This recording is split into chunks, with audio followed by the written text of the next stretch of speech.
Bonsoir chers amis téléspectateurs, soyez les bienvenus dans un hors-série de 28 minutes avec un grand témoin international. Et ce soir, ce grand témoin est Maurizio Serra, l'écrivain Maurizio Serra. Si l'Europe était un homme, elle aurait son visage. Élevé en Angleterre, en Italie et en France, diplomate en Allemagne avant la chute du mur, polyglotte, écrivant en 4 langues et premier italien à siéger à l'Académie française. L'auteur d'époustouflantes biographies littéraires de Malaparte et des poètes guerriers des années 30, entre autres, publie Le mystère Mussolini. Et de fait, il y a tout juste 100 ans, le futur dictateur fondait le Parti national fasciste italien.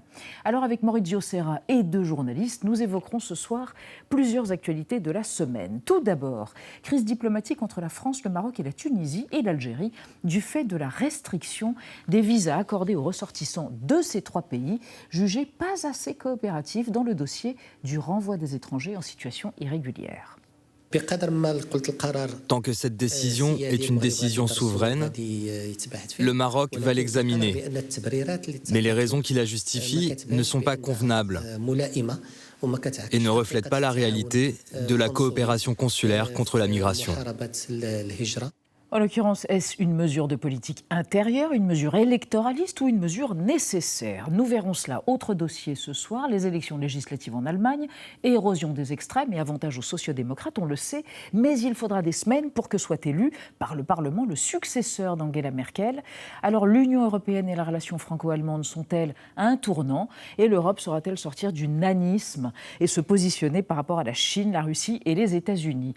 Vous retrouverez à la fin de l'émission, bien sûr, aussi Alix Van P et Xavier Mauduit. Bonsoir Elisabeth. Quel est votre programme ? C'est une histoire tragique, dramatique, celle des pensionnats pour autochtones au Canada. La conférence des évêques canadiens s'est excusée, propose des réparations. Il faut revenir sur ce qui s'est passé pendant plus d'1 siècle au Canada, des enfants arrachés à leur famille. Et vous, Alix ? Qui est l'auteur de la copie la plus ancienne de la Joconde? En Espagne, le musée du Prado est formel. Le peintre copieur était bel et bien un élève de Léonard de Vinci et très probablement l'un de ses chouchous. On a hâte de vous retrouver tout à l'heure, mais on a encore plus hâte, pardon mes amis, d'accueillir Maurizio Serra. Bonsoir Maurizio Serra. Vous êtes l'auteur du mystère Mussolini qui paraît aux éditions Perrin. Nous allons évidemment en parler tout à l'heure abondamment et aussi de l'Europe et de vous. Mais laissez-moi vous présenter Nadia Dame. Bonsoir Nadia. Bonsoir, Nadia. Et Anne Rosencher, directrice déléguée de l'Express. Bonsoir. Galanterie, enfin, bref, la courtoisie européenne. Maurizio Serra, votre portrait et ensuite nous devisons avec vous. Toujours élégant dans son costume 3 pièces, Maurizio Serra a une double vie. Il est diplomate et écrivain, premier Italien élu à l'Académie française. Né à Londres en 1955, Maurizio Serra grandit en France puis en Italie dans une famille issue de propriétaires terriens, de militaires et d'universitaires. Le futur écrivain étudie au lycée Chateaubriand de Rome. Le futur ambassadeur mène de brillantes études avant d'entrer en poste à 23 ans à Berlin-Ouest, puis à Moscou, au début de l'ère Gorbatchev. Maurizio Serra mène ses 2 carrières de front, une tradition italienne et un talent salué ce jour-là par le président Napolitano. De la Seconde Guerre mondiale jusqu'à aujourd'hui, il y a eu 1 millier d'ouvrages publiés par des diplomates italiens. La belle et approfondie biographie de Curzio Malaparte, de Maurizio Serra, ambassadeur auprès de l'UNESCO, est un exemple récent de cette vivacité intellectuelle. Cet ouvrage sur l'écrivain italien Malaparte, écrit directement en français, est auréolé d'un Goncourt de la biographie. Maurizio Serra aime s'attacher au destin d'hommes qui ont marqué l'histoire. Son dernier livre est consacré au dictateur italien Benito Mussolini. Rome, en présence de M. Mussolini, célèbre le 19e anniversaire de la fondation de la milice fasciste. Le biographe tente de cerner la personnalité du Duce, un homme énigmatique qui fascine encore aujourd'hui en Italie. Après 40 ans de diplomatie, l'ambassadeur et prix de littérature sera bientôt accueilli officiellement sous la coupole de l'Académie française. Double consécration pour Maurizio Serra, il occupera le fauteuil numéro 13, celui de Simone Veil. Voilà, et on est heureuse d'être avec Maurizio Serra. Alors, vous avez été élu au premier tour, quasi à l'unanimité. Victor Hugo a été élu au bout de 4 tours. Vous êtes terriblement consensuel, Maurizio Serra. Oui, mais il était plus connu que moi et il avait beaucoup plus d'ennemis parce qu'il était beaucoup plus important que moi. Donc voilà, vous savez, c'est comme dans les clubs où il faut rentrer très jeune quand on n'est pas trop connu, on n'est pas trop haï et tout ça. Non, je suis infiniment ému. C'est quelque chose à laquelle vraiment je ne m'attendais pas, qui m'a touché d'une façon... La France a toujours été d'une immense générosité avec moi. Elle est la seconde patrie de tout intellectuel et surtout de tout écrivain. On en parlait récemment avec un écrivain beaucoup plus important que moi, Mario Vargas. Mais pas Victor Hugo, oui. Non, Mario Vargas Llosa, qui disait exactement la même chose, qu'il a écrite. Donc, comment ne pas être reconnaissant? Mais là, vraiment, ça dépassait tout ce Ça dépassait l'entendement et vos espérances. Je pouvais souhaiter, imaginer. Maurizio Serra, vous avez publié, a été traduit en tout cas en 2013 en France, Italio Svevo, l'Antivie, et à l'occasion... Écrit en français. Écrit en français, pardon. Oui, publié en 2013. Oui. Et à l'occasion, vous aviez dit à un journaliste, peut-on faire la biographie d'un homme avec qui on n'a aucune empathie? Là, vous publiez la biographie, un essai vraiment fascinant sur Mussolini. Avez-vous une empathie quelconque pour Mussolini? Alors, on m'a posé la question d'une façon différente, c'est-à-dire si le personnage me semble détestable, ce qu'il l'est par maints aspects, après avoir traité quand même d'intellectuels importants. Oui, mais je le prends au sérieux. Je pense qu'un personnage qui est entré dans 20 ans d'histoire italienne, européenne, quand même doit être vu au-delà des poncifs, au-delà de certains clichés un peu ubuesques et très simples, histrioniques.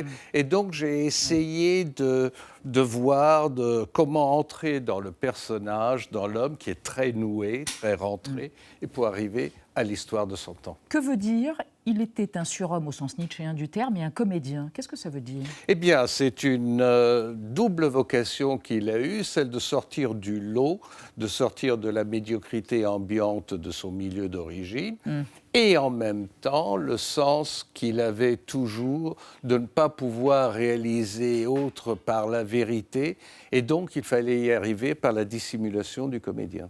Comment un socialiste anarchisant, instituteur, d'ailleurs, qui se passionnait pour la culture française, entre autres, et pacifiste, non interventionniste, est-il devenu cet homme qui deviendra un dictateur ultranationaliste et qui sera une sorte de caniche d'Hitler, pardonnez-moi l'expression? Oui, alors comment caniche d'Hitler, on y arrivera peut-être après. Non, je pense qu'il y a deux aspects qui jouent. C'est un tournant d'ailleurs de l'époque.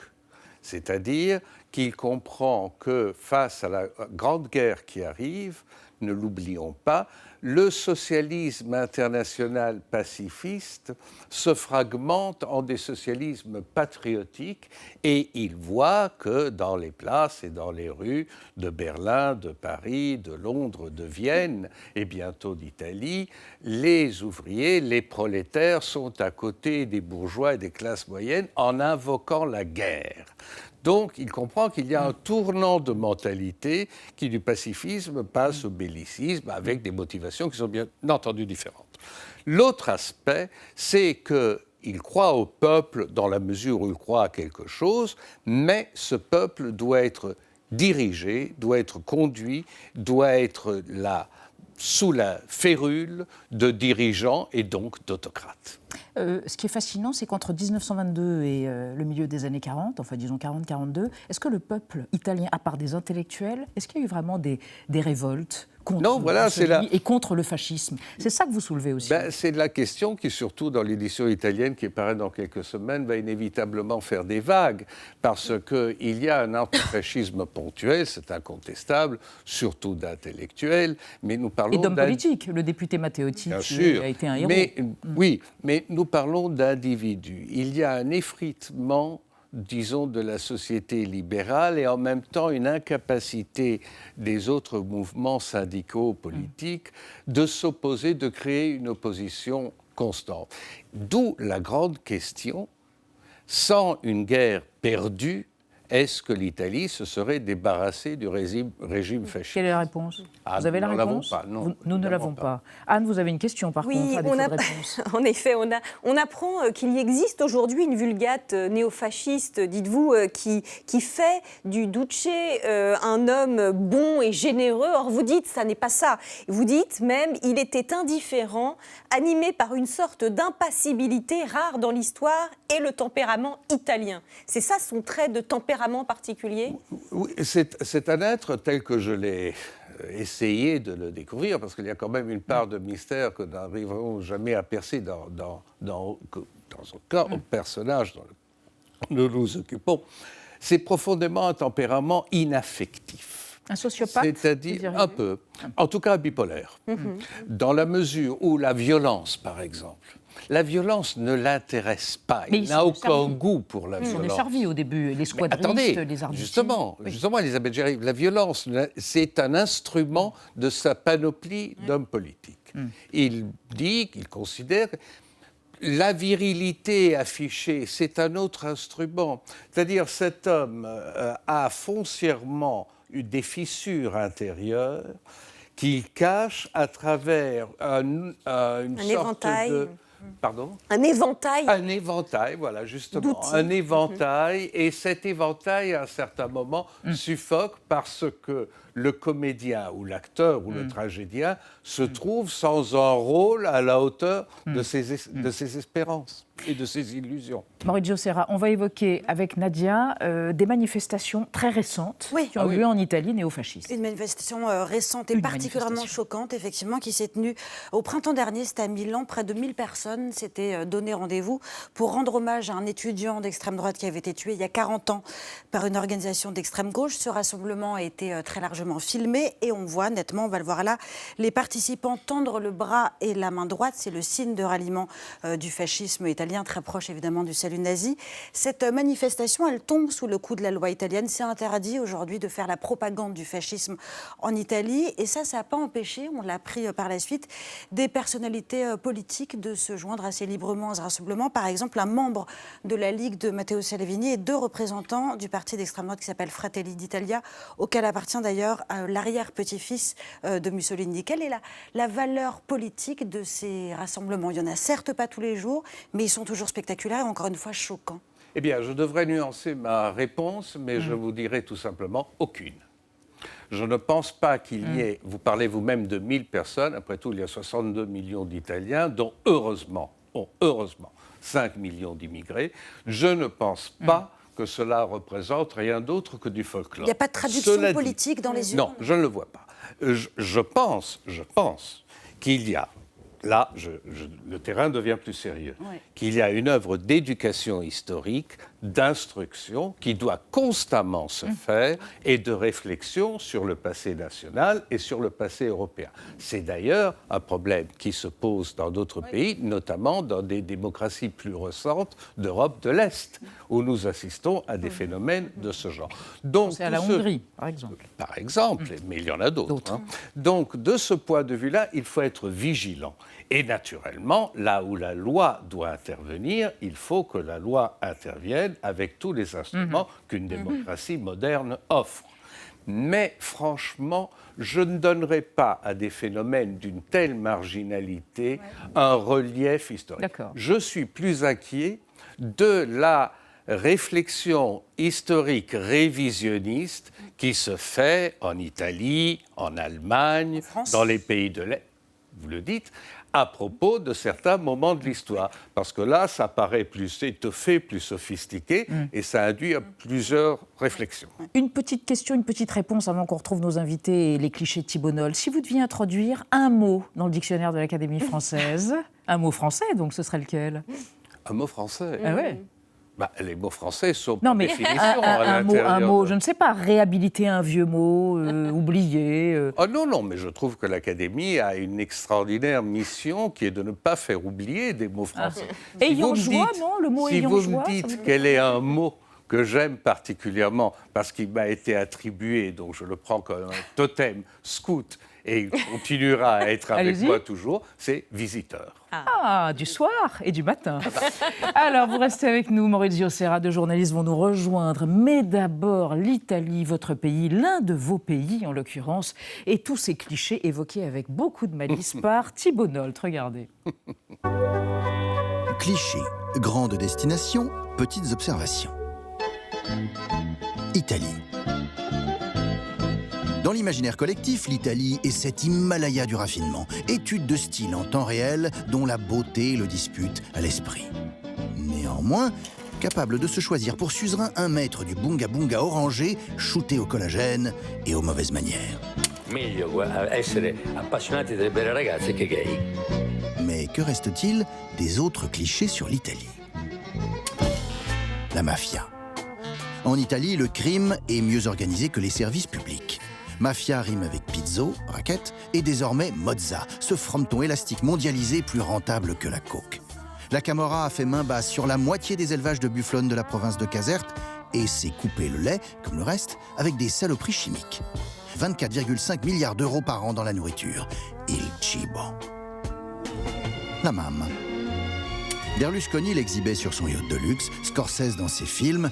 La Mama est le pivot familial italien, principal levier du pouvoir affectif, à la fois idole et employé à domicile corvéable à merci. À la fin, 64% des Italiens de 18 à 34 ans vivent chez leurs parents, 20% de plus que la moyenne continentale, une calamité. Mama, mamelle en latin, est aussi un nuage en forme de pie. Les tifosi. L'Italie, très catholique, s'aplatit devant les larmes de la Vierge à Syracuse, comme devant le ballon rond. Après-guerre, dans le cadre de son action pastorale, le clergé pousse à la construction de terrains de foot. 10 000 en 15 ans, bâtis pour moitié par les curés. Le pays entier tape dans le ballon. La ferveur des supporters est totale, et même comparée à la fièvre typhoïde. D'où leur nom, tifosi. L'Italie. 2000 ans dans les charts, de Romulus et Rémus à Dolce et Gabbana, de Botticelli à Balotelli, de Caligula à Cicciolina. Souvent chahuté, rarement débordé, la botte reprend toujours pied. Maurizio Serra, je vous présente Neila Latrousse qui est là. Vous êtes journaliste franco-algérienne à Radio France. Bonsoir Neila. Et à côté de vous, Rachel Donadio. Bonsoir. Vous êtes correspondante américaine à Paris pour The Atlantic, nos deux correspondantes. Un mot sur l'Italie? Il manque Stendhal. Il manque le syndrome de Stendhal.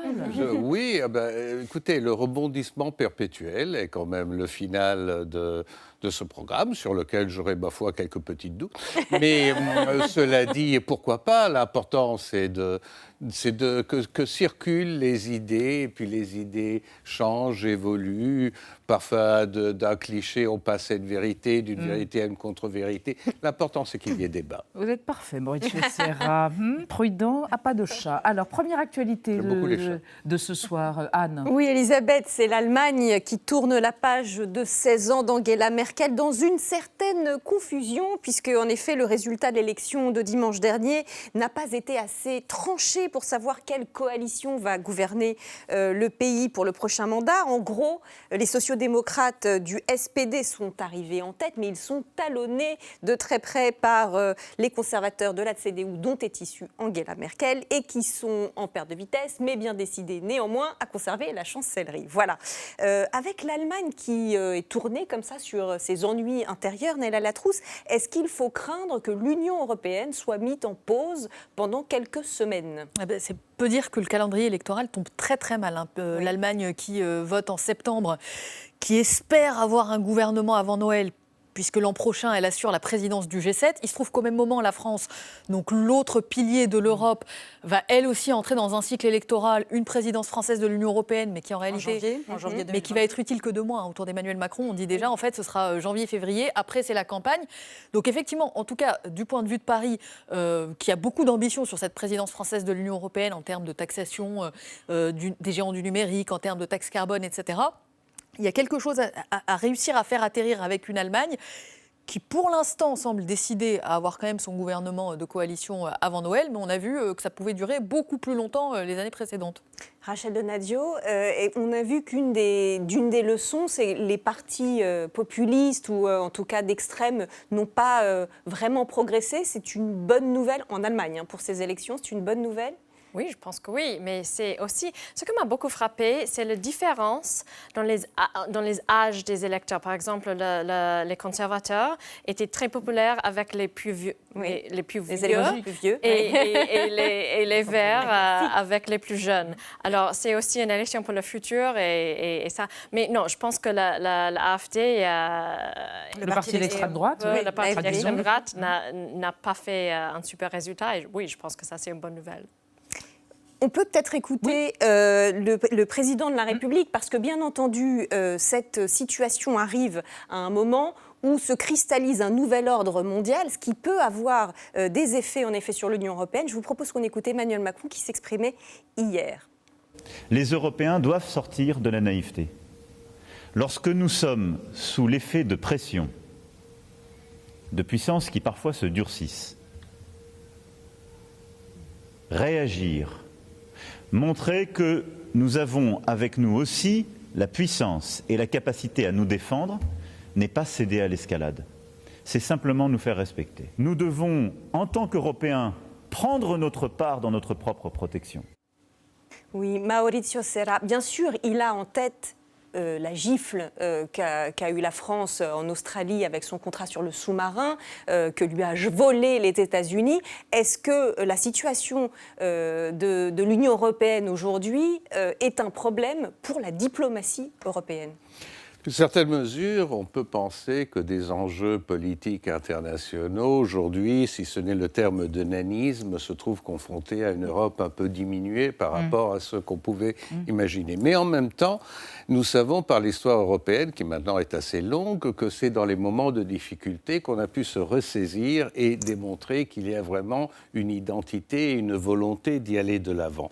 Le grand problème, en extrême synthèse, c'est comment y être toutes et tous, ce qui veut dire qu'il devra inévitablement se constituer un système à plusieurs vitesses, dont notamment dans les industries de la défense et de l'armement, il y aura des pays qui auront des différents niveaux d'intégration dans ce processus. Avec la France en pointe, donc, sur cette question de la défense. La France en je moteur.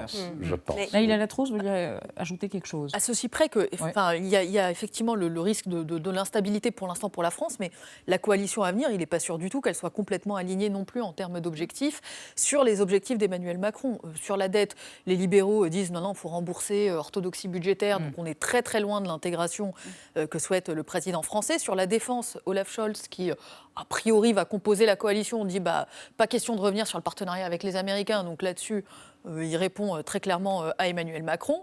Et sur la Russie, il y a quand même un contrat gazier, Nord Stream 2, qui est en négociation. Sauf si les Verts arrivent à obtenir l'annulation des accords signés avec la Russie, a priori, ça se fera. Donc, la volonté de puissance, pour l'instant, elle est quand même un peu contrariée dans les deux cas, qui est coalition ou qui n'en est pas. Maurizio Serra, un traité d'amitié va être signé cet automne entre Paris, Berlin, Rome et Madrid.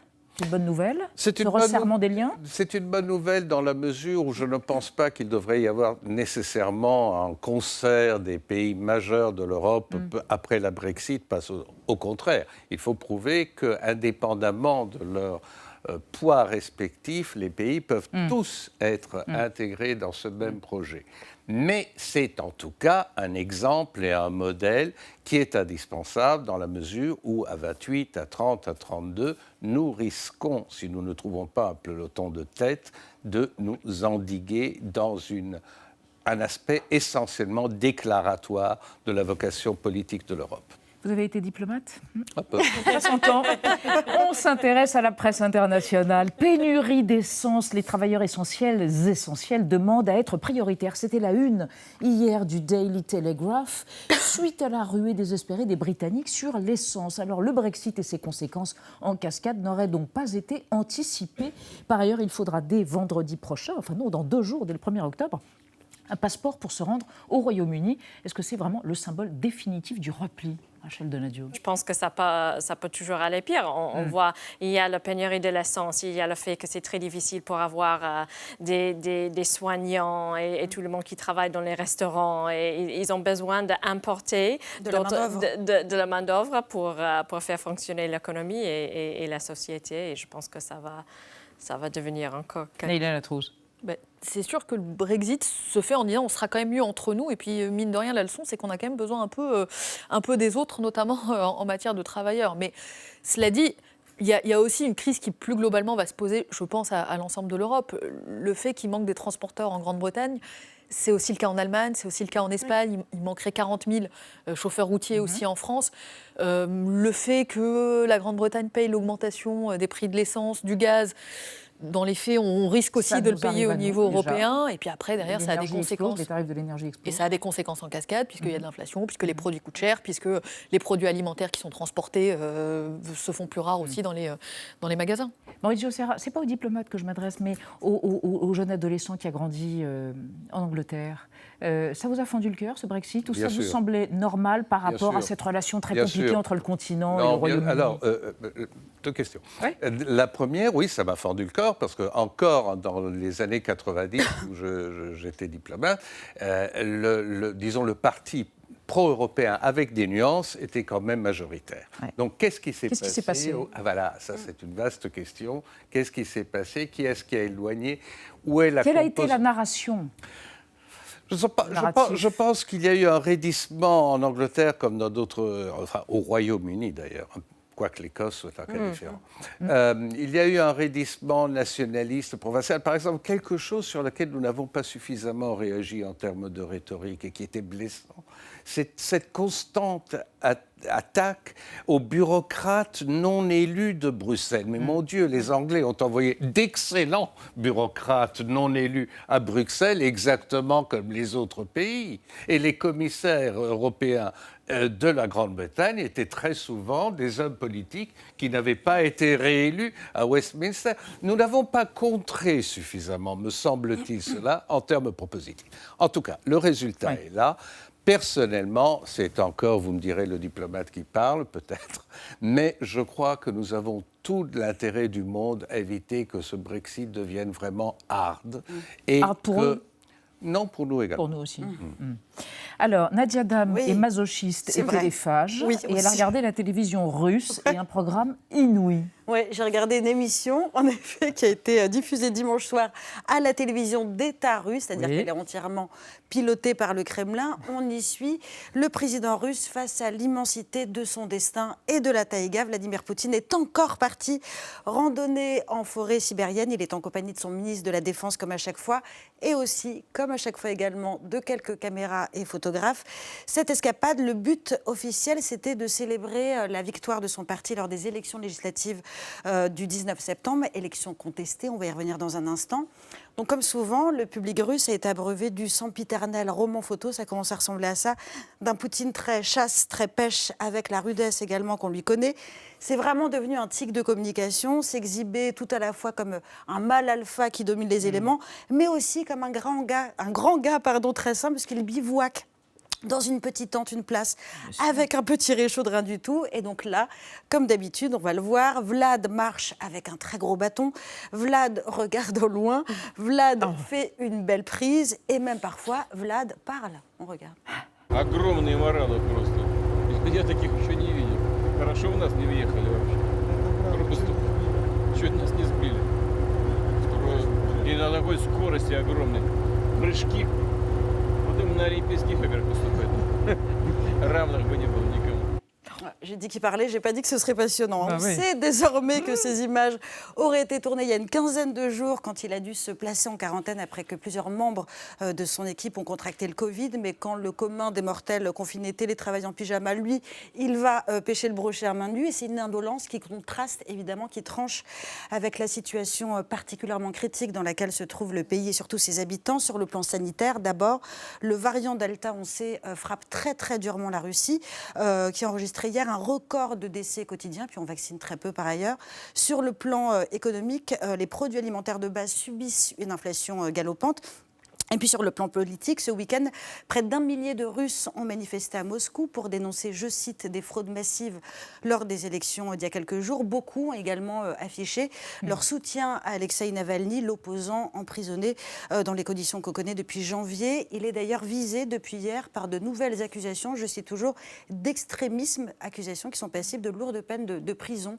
Rachel Donadieu, comment est-ce que cette propagande, ce virilisme également peut agir sur la population qui subit tous les maux que je viens de décrire? Est-ce que ça marche encore, cette méthode-là? Oui, peut-être que oui. De l'homme fort. Il est un peu un génie de la communication. Il connaît très bien son pays. Je pense qu'il y a beaucoup d'opposition. Il y a les gens qui, justement, se plaignent de beaucoup de choses, l'économie et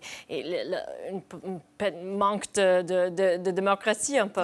Mais quand même, c'est hyper grand, la Russie. Il y a 11 différents fuseaux horaires et Moscou n'est pas la Russie. Moscou est entre la périphérique de Moscou et la Russie. Il y a une grande différence. Et je pense qu'il est vraiment un génie de la communication. On peut se moquer de lui, mais je pense que peut-être ça va marcher.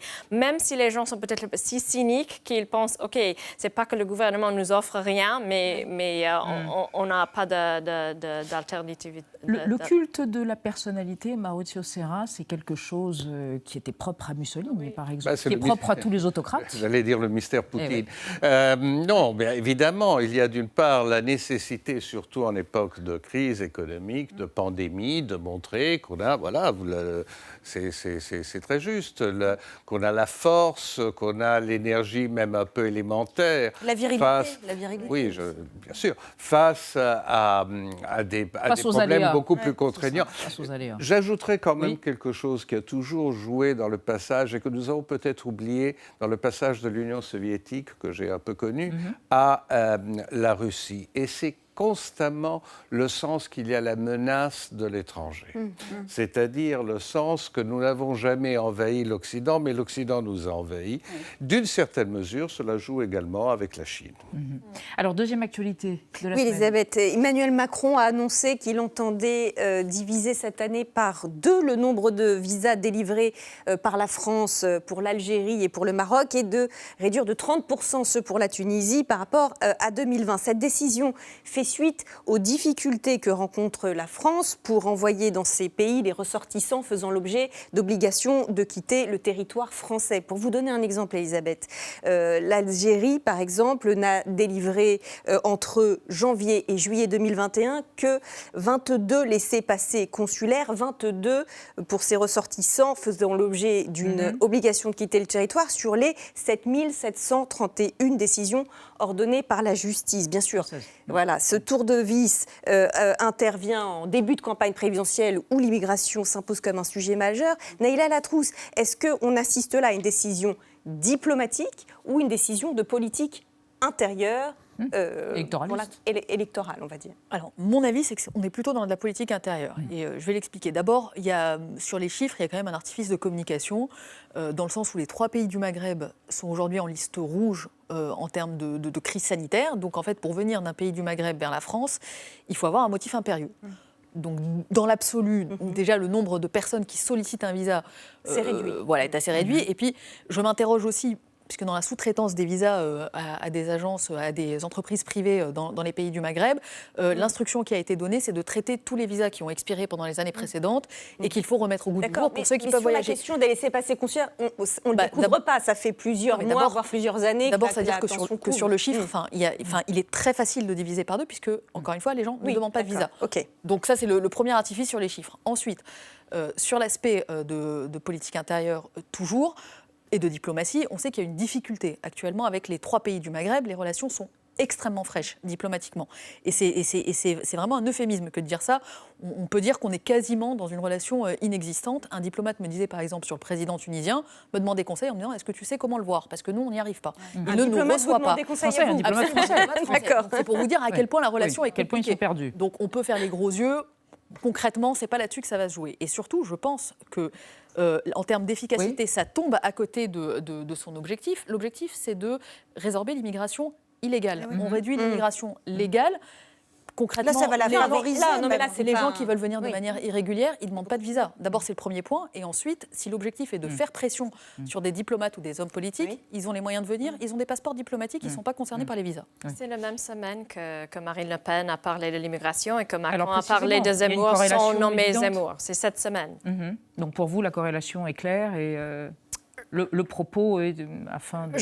Pour moi, c'est difficile. De rassurer les électeurs de droite. Je ne sais pas. Oui, un peu, la campagne va toujours un peu sur les terrains la droite a décidé le terrain, c'est ça. Faites-nous écouter le porte-parole du gouvernement. Exactement, parce qu'on peut se demander quelle est la pérennité de ce tour de vis. Et le porte-parole du gouvernement, Gabriel Attal, en parlait hier au micro d'Europe 1. On l'écoute. Évidemment, on est passé dans un premier temps par un travail diplomatique, parce qu'il faut d'abord échanger avec les pays concernés, parce qu'il faut aller au bout de la discussion et du dialogue avant de prendre des décisions difficiles comme celle-ci. Ce qu'on espère, évidemment, c'est l'objectif, c'est que ça pousse les pays concernés à changer de politique et à accepter, encore une fois, de délivrer ces laissez-passer consulaires.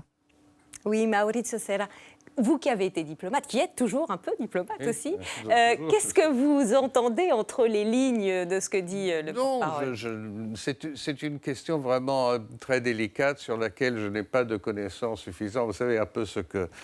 on intervient parfois sur des sujets. Non, il me semble que comme nous parlons des pays du Maghreb, nous devons quand même aujourd'hui nous féliciter de la grande nouvelle qui est pour la première fois une femme qui est devenue Premier ministre de la Tunisie, d'un de ces pays. Qui va former un gouvernement. C'est quelque chose qui est pour nous toutes et nous tous un grand moment, je pense, d'enthousiasme et d'espoir dans l'avenir.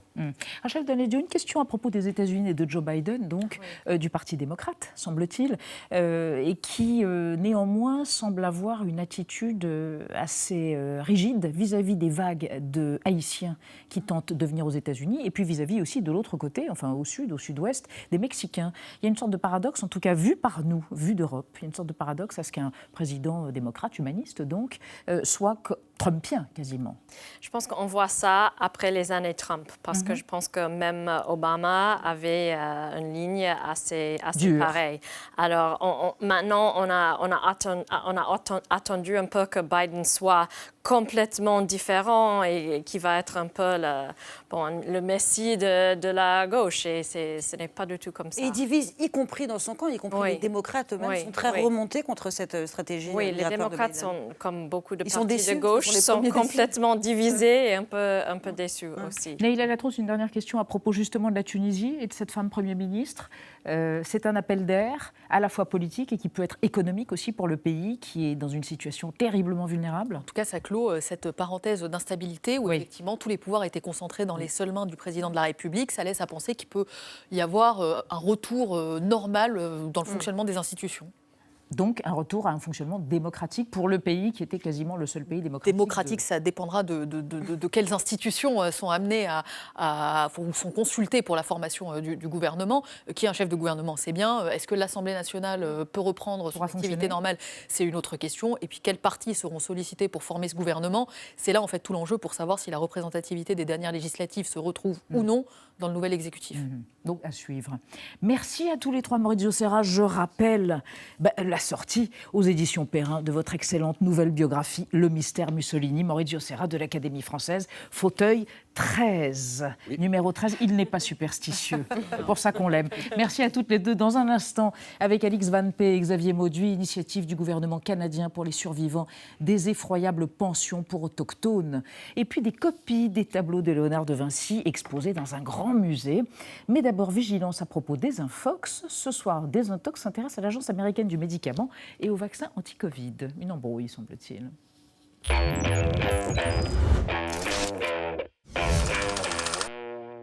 Les vaccins contre la Covid publiquement désavoués par l'Agence du médicament américaine, certains aimeraient beaucoup y croire, notamment Alexandra Henrion-Caude, généticienne et tête de proue du mouvement anti-vax en France. Sur Twitter, elle a attribué à la FDA, la Food and Drug Administration, cette curieuse déclaration « Nous tuons plus de gens que nous n'en sauvons avec ces injections ». Une déclaration que l'on retrouve dans plusieurs langues sur les réseaux sociaux relayés par les anti-vax du monde entier. Sauf que l'agence américaine n'a jamais dit ça. Ces propos ont été tenus le 17 septembre dernier lors d'un comité consultatif sur les vaccins organisé par la FDA. Cette réunion d'experts prévoyait aussi des interventions du public. Ce jour-là, un certain Steve Kirsch, à la tête d'une association promouvant les traitements alternatifs à la Covid, prend la parole. C'est lui qui, insistant sur la dangerosité du vaccin, formule cette phrase. Une position qui n'engage donc absolument pas l'agence américaine. Lors de son intervention, Steve Kirsch s'appuie sur un rapport d'efficacité du vaccin qui dénombrerait 20 morts dans le groupe vacciné contre 14 dans le groupe placebo. Sous-entendu, les gens vaccinés meurent davantage que les non-vaccinés. Mais ce qu'il oublie de dire, c'est qu'après 6 mois d'essai, on a proposé à ceux qui avaient reçu le placebo de se faire vacciner pour de vrai. La plupart d'entre eux ont accepté. Résultat, le groupe de personnes vaccinées est devenu bien plus important que celui des non-vaccinés.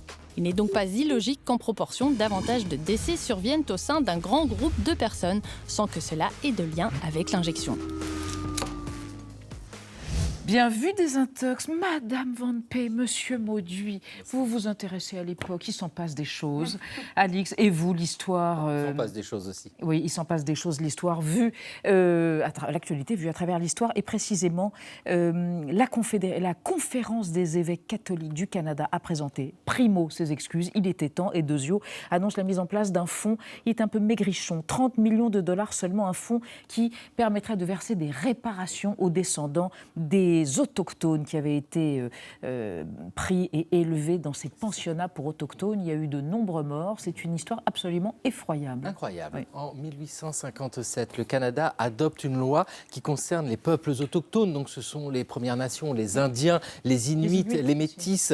Et cette loi porte un nom, c'est l'acte pour encourager la civilisation graduelle. Enfin, un nom incroyable, mais en tout cas, l'objectif est là, clairement dit, civiliser ceux qu'on appelle encore les sauvages.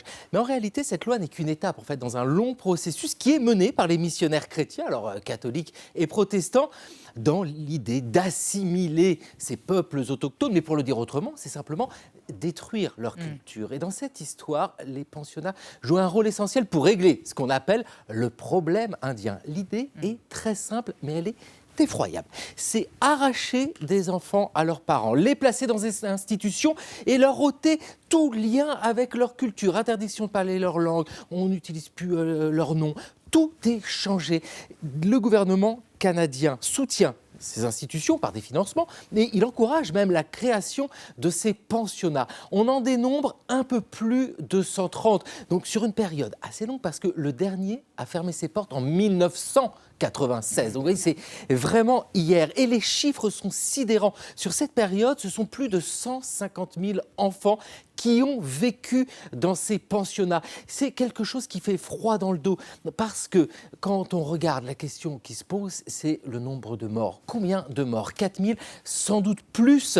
La mortalité est évidemment supérieure à celle qui régnait dans le reste de la société, parce que en plus du traumatisme d'être arraché à ses parents, à sa famille, du traumatisme d'être nié dans son identité, il régnait dans ces pensionnats des conditions de vie mais absolument horribles. Il y a des sévices de la sous-nutrition, de la malnutrition, et puis il y a la tuberculose qui a fait des ravages. Alors aujourd'hui, le scandale éclate parce qu'on a retrouvé des tombes, des centaines de tombes, des petites tombes d'enfants, des tombes anonymes. Parce qu'en plus de leur vivant, d'avoir nié simplement ce qu'ils étaient, d'avoir nié leur dignité, après leur mort, on leur a ôté le respect de la mémoire. On a effacé complètement leur nom. Alors il faut le dire, le Canada, depuis les années 1960, a fait une grande œuvre de réflexion, de réconciliation. Le pays a regardé son histoire avec la conscience que plusieurs cultures, c'est une richesse, et surtout aussi qu'on n'efface pas une culture qui demeure incarnée. Le cas, par exemple, avec les Hurons. Les plumes que vous avez sur la tête, vous les portez souvent? C'est pour la caméra. C'est un peu pour la caméra, oui, je dois vous le dire. Ça, c'est le costume folklorique, c'est le couvre-chef folklorique. J'ai aussi le couvre-chef traditionnel des Hurons. Est-ce que les Hurons s'entendent bien avec les autres? Avec les autres Indiens ou les autres personnes? Je parle des autres personnes qui ne sont pas les Indiens. Les Hurons, comme vous savez, historiquement, ont toujours été les amis des Français. Voilà, amis des Français. C'est important de rappeler aussi tous ces liens, c'est notre histoire aussi.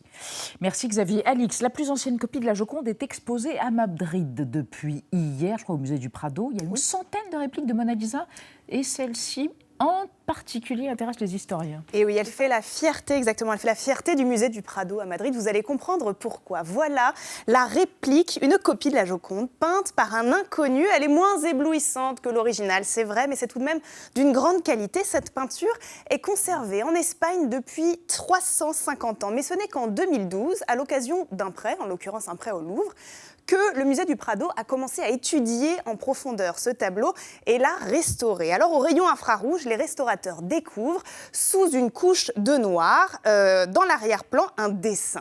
Ils retirent le badigeon noir et apparaît alors le même horizon et les mêmes montagnes que sur l'original, le tout dessiné selon les mêmes traits et selon les mêmes retouches. Conclusion, ce qu'en déduisent les scientifiques, c'est que ce tableau a été réalisé dans l'atelier de Léonard de Vinci et surtout il a été réalisé en même temps que l'original. Alors l'information fait l'effet d'un tremblement de terre en 2012, donc depuis une dizaine d'années, les spécialistes continuent à étudier cette réplique. Et ils ont compris que les couleurs claires de la réplique étaient certainement les couleurs de la Joconde telle qu'elle a été peinte au début du XVIe siècle, on ne connaît pas la date exacte. Autre chance, la réplique est mieux conservée, donc ils ont pu étudier certaines zones du tableau que l'on voit moins dans la Joconde qui est exposée au Louvre. Par exemple, on voit mieux l'accoudoir du siège de Mona Lisa, ou alors on voit mieux un volant, regardez à droite, le volant cousu sur son décolleté. Et les avancées ne s'arrêtent pas là. Le musée du Prado vient de confirmer que l'auteur de cette Mona Lisa bis était bel et bien un élève du grand maître au XVIe siècle. Oui, mais lequel ? Lequel ? Alors là, c'est la grande question qui arrive. Mais au début du XVIe siècle, copier un tableau, c'était une tâche très noble. Il fallait passer par là pour se former. Et selon le Prado, donc l'auteur de cette copie n'est pas n'importe quel élève. Il était certainement proche de Léonard de Vinci, très proche même, parce qu'il a peint 2 autres répliques de tableaux emblématiques de Léonard de Vinci, notamment une réplique du Salvator Mundi. Qui est cet élève ? Eh bien, tout le monde, on aimerait le savoir, on ne le sait pas. 2 noms circulent plus que les autres. Francesco Melzi, arrivé à l'atelier autour de 1506, ou alors Salai, apprenti, devenu aussi amant de Léonard de Vinci. Quel que soit le nom de cet apprenti, qui était très doué, il n'a pas réussi à reproduire la spécificité, la célèbre technique de son maître, à savoir le sfumato que l'on retrouve dans le visage de la Joconde, autour de ses lèvres et près de ses yeux, qui lui donne cet air un petit peu distant et énigmatique. Et inoubliable. Merci à tous. Dans un instant sur l'antenne d'Arte, soirée cinéma, Isabelle Huppert, sans sfumato mais avec génie, dans Madame Bovary de Claude Chabrol, dit Chacha. On se quitte avec un clin d'œil à notre grand témoin, l'écrivain Maurizio Serra. Ben voilà, que Serra, mais par Doris Day. À demain 20h05. Tchuss. Que será, será.